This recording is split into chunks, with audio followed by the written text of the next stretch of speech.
Hello दोस्तों, क्या आपने कभी बाइबल की सबसे अद्भुत कहानियों के बारे में कभी सोचा है या कभी सुना है? अगर नहीं, तो आज मैं आपको नूह के समय की यात्रा पर ले जाने जा रही हूँ, जो ईश्वर के आदेश, अडिग विश्वास और अपार बचे रहने की एक अद्भुत कहानी है। ये एक ऐसी कहानी है जो पीढ़ी दर पीढ़ी गुजरती आ रही है, जिसमें शक्तिशाली संदेश, आशा का संदेश है।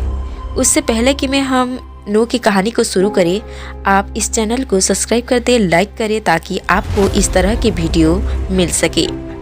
तो चलिए चलते हैं नूह की कहानी की तरफ। ये सब नूह के जन्म और उसके परिवार के पृष्ठभूमि से शुरू हुआ।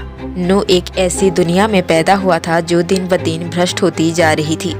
उसका वंश आदम और हवा की बेटी सेत से था, जिससे वह एक धार्मिक परिवार का हिस्सा था।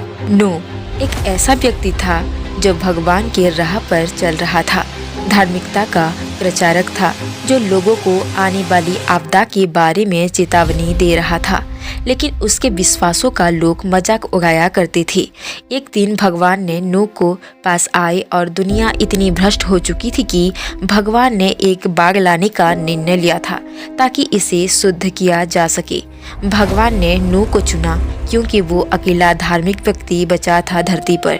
भगवान ने नूह को बाग के बारे में चेतावनी दी और उसे एक बड़े जहाज को बनाने का आदेश दिया। उन्हें भगवान के आदेश पर कोई भी सवाल नहीं उठाया।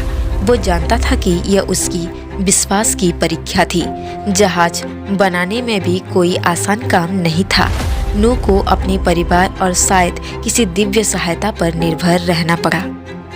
इस विशालकाय जहाज को बनाने के लिए 300 कुबड़ लंबा, 50 कुबड़ चौड़ा, 300 कुबड़ ऊंचा यह प्रक्रिया सालों तक चली और उसने चारों ओर से लोग उसकी हंसी उड़ाई और अविश्वास किया, लेकिन नूह अड़िग रहा, यह जानकर कि वह भगवान के आदेश का पालन कर रहा है। जब समय आया जहाज को यंत्रों से भरने के लिए, नूह को उन्हें खुद इकट्ठा करने की जरूरत नहीं पड़ी। भगवान ने चमत्कारी रूप से जीव यंत्रों को जहाज की ओर मार्गदर्शन किया। हर तरफ से दो पुरुष और महिला नूह का परिवार उसकी पहुंच को तैयार कर रहा था। जहाज में एक सुरक्षित आवास बनाया गया था। यह एक अद्भुत दृश्य रहा होगा। जीव जंतुओं का दो की संख्याओं में जहाज में चढ़ना, ठीक वैसे ही जैसे भगवान ने आदेश दिया था। फिर बाढ़ आई। 40 दिनों और रातों तक बारिश होती रही और पृथ्वी पूरी तरह से डूब गई। जहाज के अंदर नूह, उसका परिवार, जानवर सुरक्षित थे। बाहर सब कुछ नष्ट हो गया था, लेकिन जहाज के अंदर आशा और बचाव था। नूह और उसका परिवार धरती पर अकेले बचे थे।